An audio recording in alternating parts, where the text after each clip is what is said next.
So, welcome to day 2 of the June Reset Challenge. Um, Yesterday, we talked about connecting to inner wisdom, and I'm doing the same exercises as we go through each day.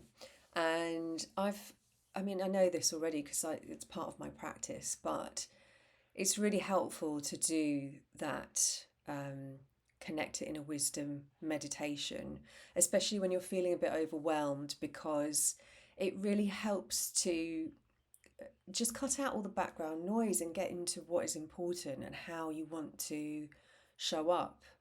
So, that is a really important first step because there's something that is really powerful about it's like resetting your compass. It's the intention of getting clarity, getting in touch with what's important to you. And you can apply that in a kind of, from the micro to the macro. It could be the decision about, what you do next in your day to whether or not you kind of make a life-changing decision. You need to be able to do those things with a sense of groundedness. And that's really what the intention for day 1 is about, and how that meditation has been quite helpful. And I've used it again this morning as a way to really kind of come into the present, connect my mind with my body, and think about where I want to be. And I find it really helpful. So I just wanted to mention that to begin with. And then, so today is all about zooming out. And I talk about this quite often with clients in the sort of practical sense of thinking about being able to literally change up your perspective. So that can happen in a way where one of my, a coach that I used to have, told me about the simple practice of when you are kind of fixed on a task and you're working towards something all day and you kind of get caught up in it. It's helpful to adjust your perspective by looking at things in the room.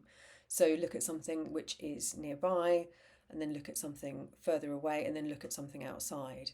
And it's such a quick, it's not an activity, it's just a quick response that helps you to just kind of come out of what you're fixated on and remember that there's more going on in the world than just you. It's that act of looking out the window. I mean, sometimes we do it just out of going into a kind of fugue state where we just kind of, it's a bit like daydreaming.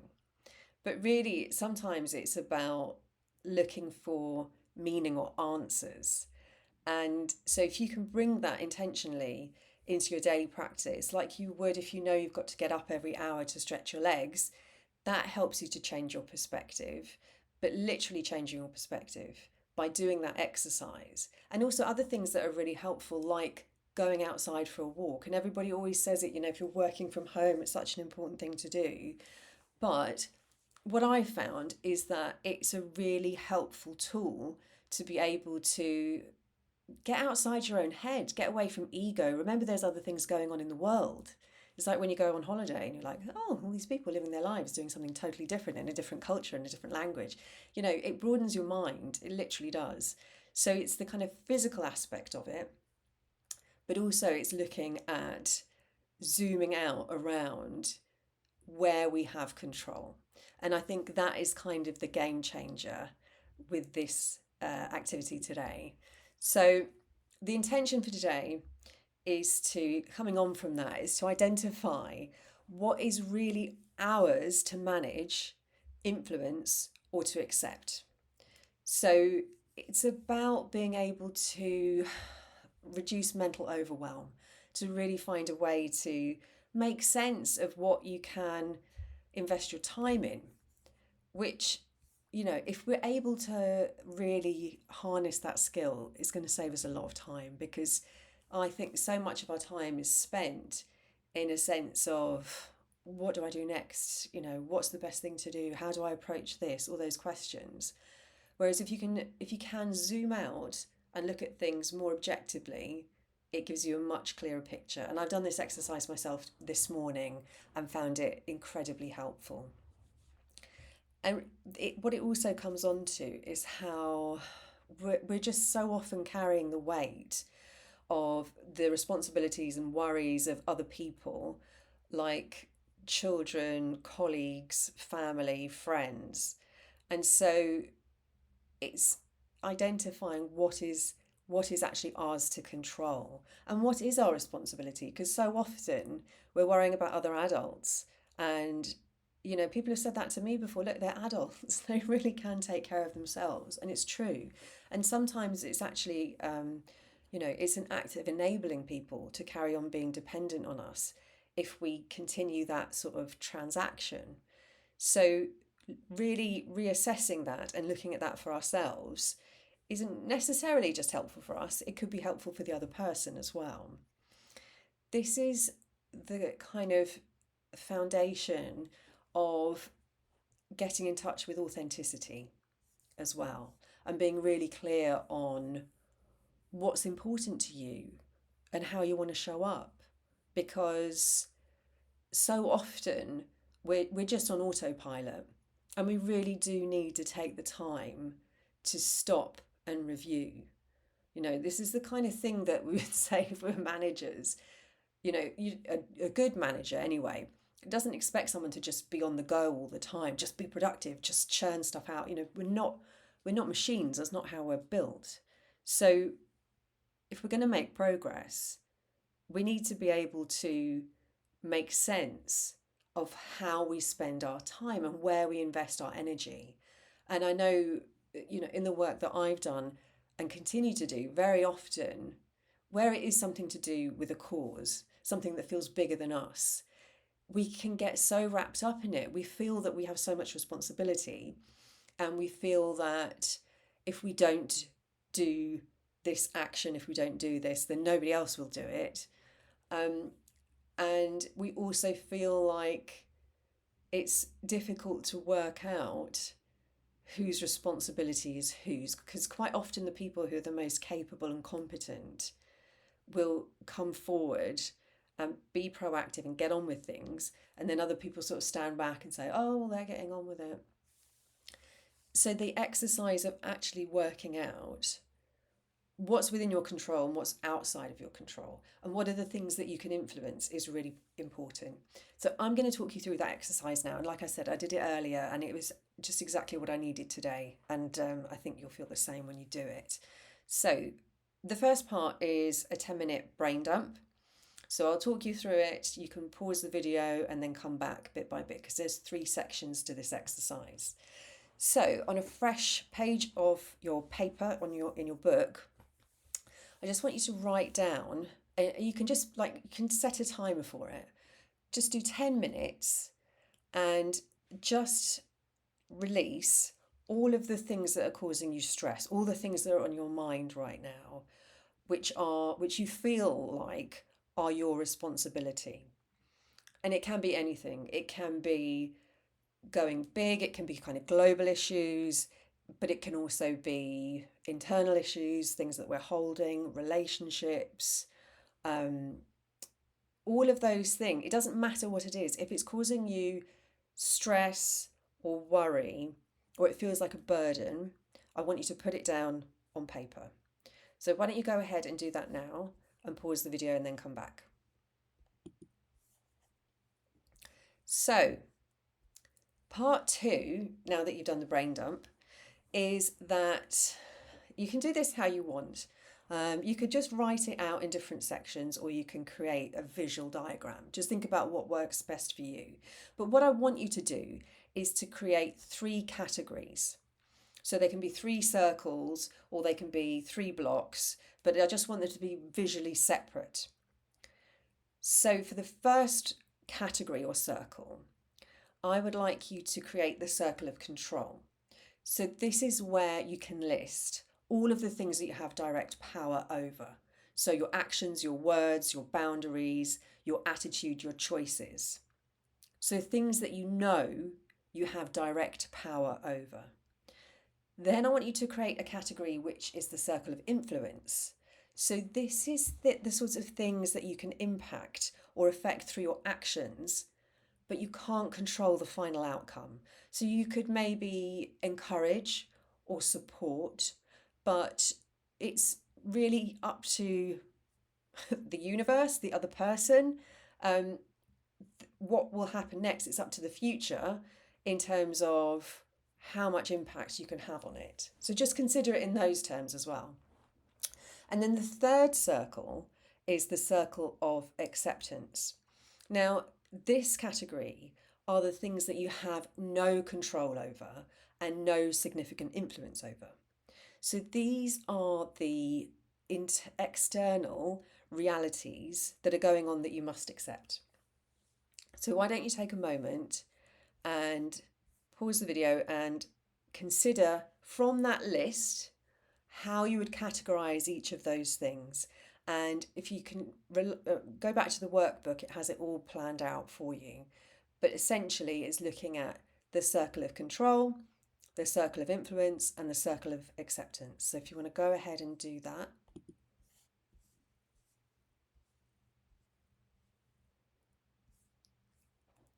Okay, great.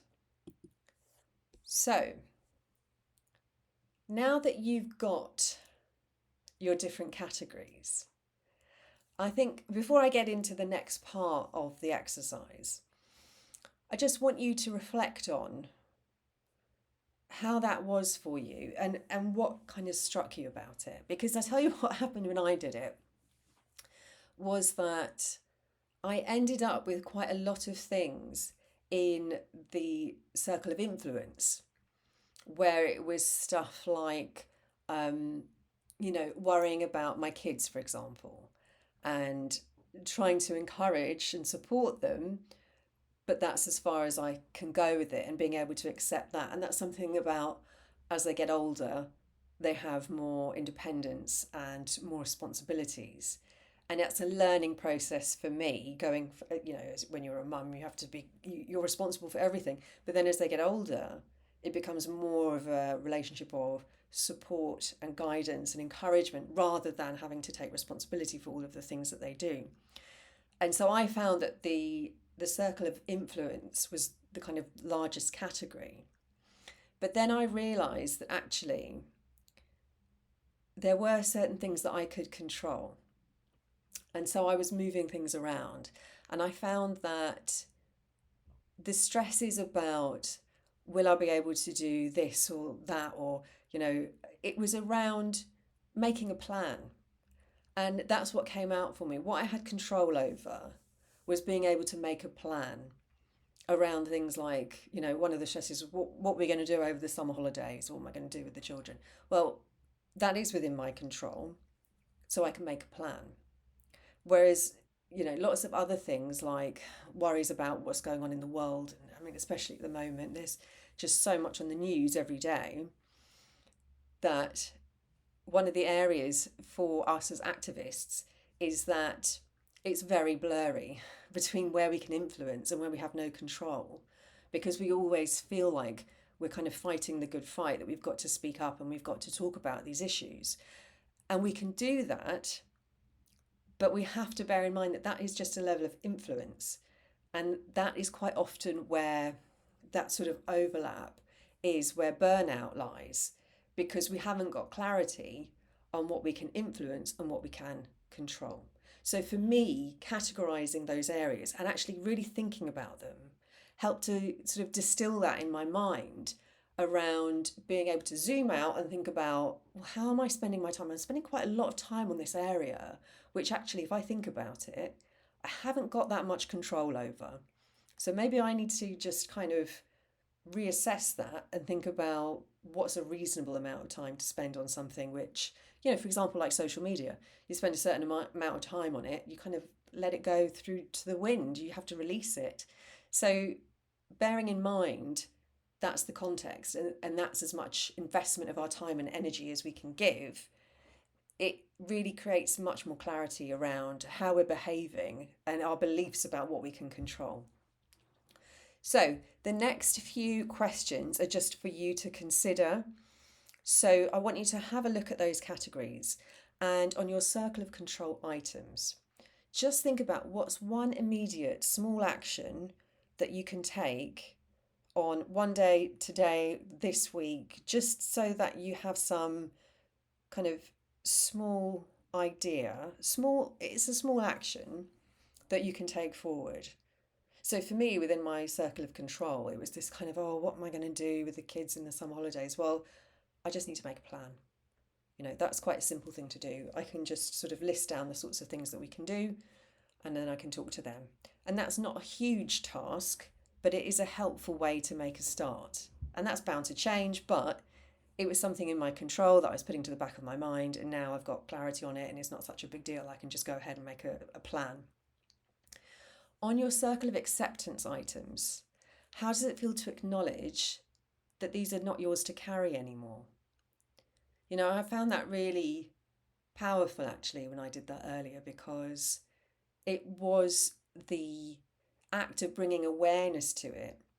I talk a lot about the power of just bringing awareness to something that can really support that shift in the way that we feel and the way that we look at something. So being able to recognize that this isn't all my responsibility, and there's a kind of limited amount I can do on this on my own, and that there are kind of greater forces going on around us. And being able to write that down and say it out loud is just hugely beneficial. So think about how you feel in response to acknowledging that these are not yours to carry. But then again, like we did with the circle of control, what's one small way you can practice releasing the mental energy you spend on one of these things today? So if, for example, you are worried about something kind of globally, riots in LA or things like that, if you're worried about that, and it makes a difference in terms of your proximity to it. But if it's something that is outside of your control and you're clear about that, then maybe one small thing you can do to practice releasing that is the practice of sending your compassion out to people who are suffering. Because so often we can end up feeling like we have compassion fatigue from all of the awful images that we see from war-torn areas and, all the awful things that are going on. It makes us feel powerless. It makes us feel guilty. It makes us feel like we've got a responsibility to do something now or give money. And it's not always that easy.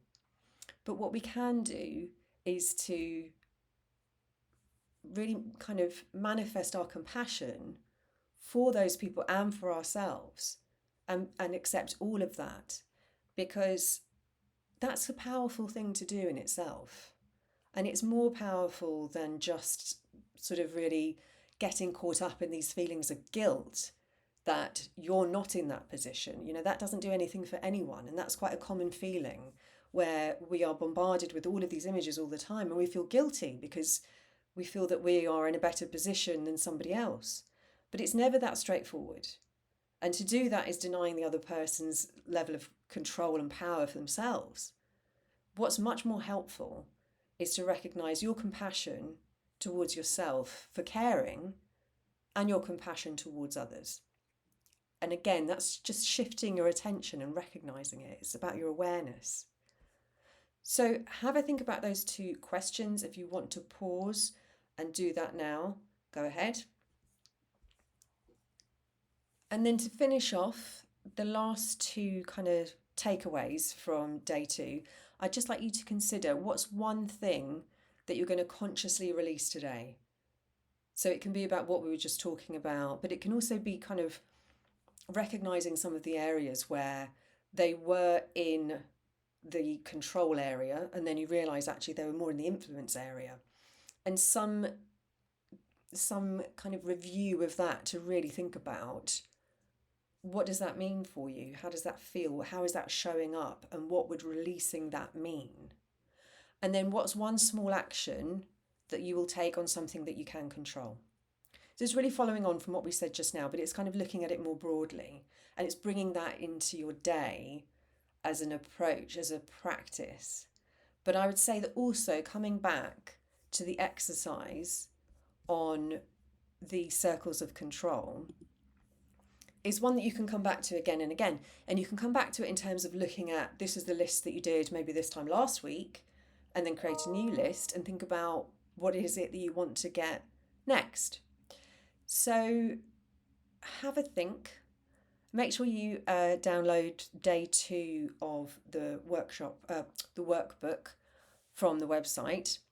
And if you've got any comments or anything else to ask or add, then please get involved in the comments and like, share, and follow for more content.